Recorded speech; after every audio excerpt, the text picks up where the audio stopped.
Я обожаю завтрак. Но из чего же состоит русский завтрак?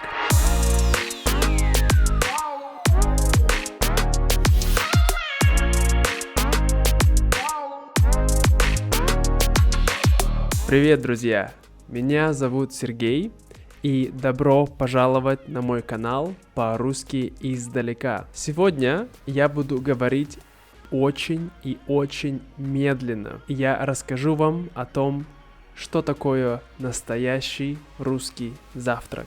Я расскажу вам немного об истории этого завтрака, как раньше люди ели и что люди едят сейчас, а также что мне нравится в русском завтраке. Вы готовы? Поехали!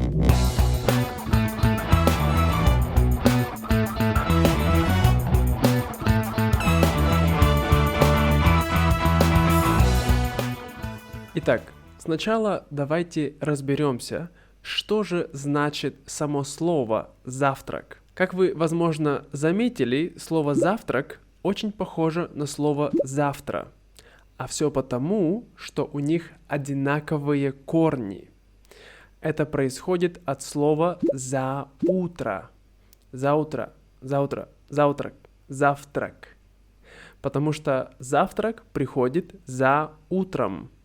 Да? То есть после утра или когда наступает утро, приходит завтрак и приходит завтрашний день, то есть завтра. Поэтому мы говорим завтрак. Что же раньше люди ели на завтрак? Ну, это зависит от того, на кого мы будем смотреть.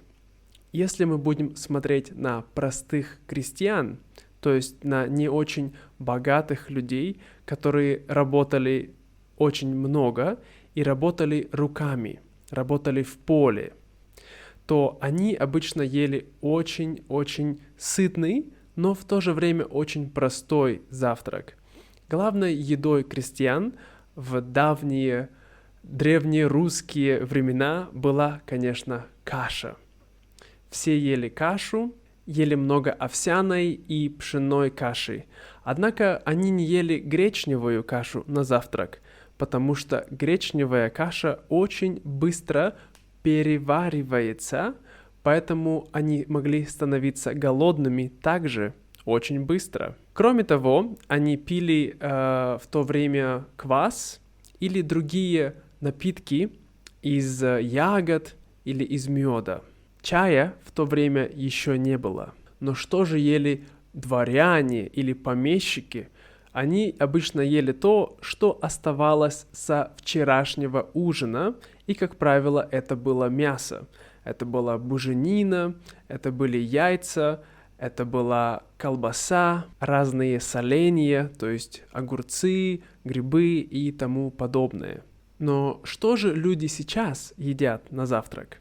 Я буду говорить из опыта моей семьи. Возможно, если вы из России и ваш завтрак отличался, то, пожалуйста, скажите мне в комментариях, что ваша семья ест на завтрак. А также, если вы не из России, то тоже можете рассказать нам, что ваша семья ест на завтрак в комментариях. Но давайте начнем.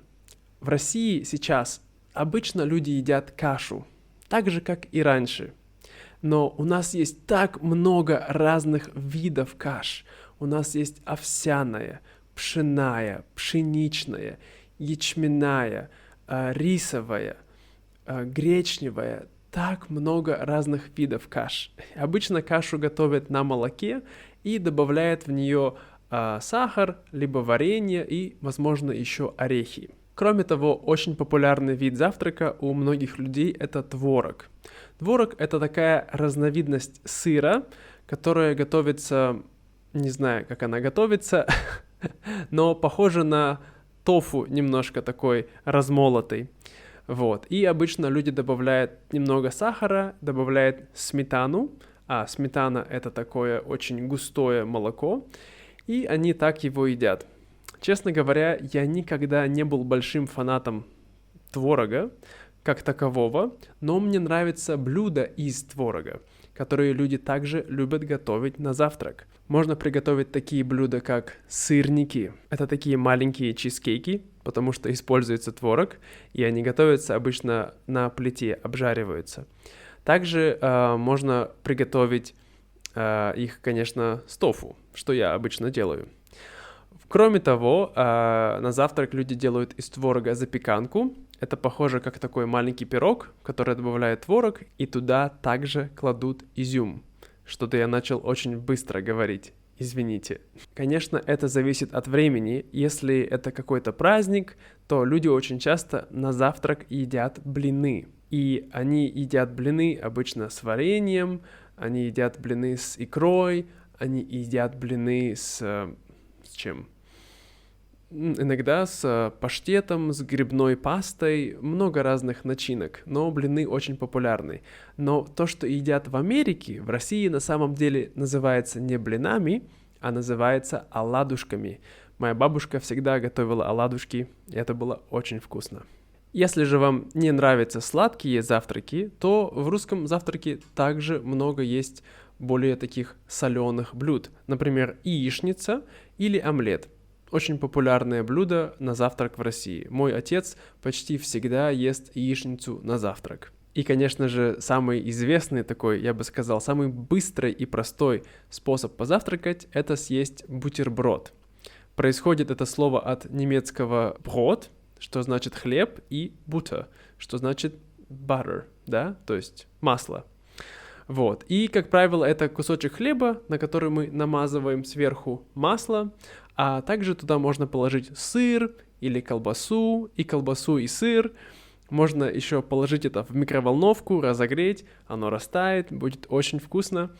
И, кроме того, можно положить сверху на хлеб варенье, на масло, а потом варенье. Да, очень популярный вариант.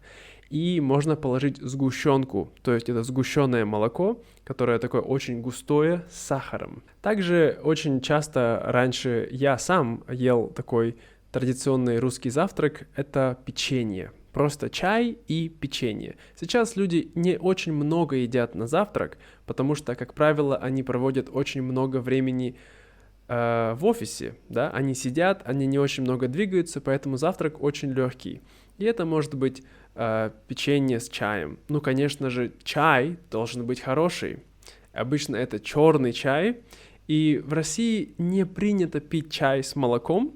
Есть люди, которые пьют чай с молоком, но я думаю, это извращенцы. Ну, безусловно, кофе сейчас тоже очень популярно, и многие люди пьют кофе на завтрак. Хотя традиционно это или нет, я не знаю. Ну и, конечно, если у вас есть любимая бабушка, то она может на завтрак испечь разные булочки, разную сдобу, разные круассаны и тому подобное. Может быть, даже какой-нибудь пирог тыквенный или шоколадный. И это тоже будет очень здорово съесть на завтрак. И, конечно, зависит от сезона. Если это лето, то также на завтрак можно есть ягоды, разные клубнику, или голубику, или жимолость. А кроме того, на завтрак люди часто едят яблоки, да, то есть сезонные фрукты, или арбуз. Но обычно арбуз это не на завтрак. Я думаю, это больше на ужин или обед, такой перекус. Но что же я люблю из этого больше всего? Конечно, я больше всего люблю кашу, потому что это моя стандартная еда, которую я ем почти каждый день. Это овсяная каша. Она самая вкусная и самая питательная, я бы сказал. И обычно я готовлю ее на соевом молоке с бананами и с ананасом. Немножко нестандартный вариант, но я живу во Вьетнаме. Ягоды здесь дорогие, поэтому обычно у меня идет такая каша. Кроме того, я очень люблю готовить блины и оладушки. Оладушки легче готовить и быстрее, но иногда я могу приготовить блины. И, кроме того, мне очень нравятся сырники, как я уже сказал, но с ними тоже нужно поработать. Чтобы приготовить вкусные веганские сырники, что-то это непросто. Вот и все, друзья, на сегодня. Надеюсь, вам понравилось это видео. Извиняюсь еще раз, если иногда я говорил очень быстро, но я очень стараюсь говорить медленно, хотя для меня это трудно, потому что я очень эмоциональный человек и люблю говорить очень быстро. И хочу сказать спасибо всем моим патронам, конечно, спасибо Крису, спасибо Джоэлу, спасибо Лиз и спасибо Джошу. У нас есть новый пожертвователь крупный, вот. И, друзья, если вы также хотите поддержать мой канал, то переходите по ссылочке вот сюда. Напишите в комментариях, что в вашей стране обычно люди едят на завтрак. Нам это очень интересно. Спасибо и пока-пока.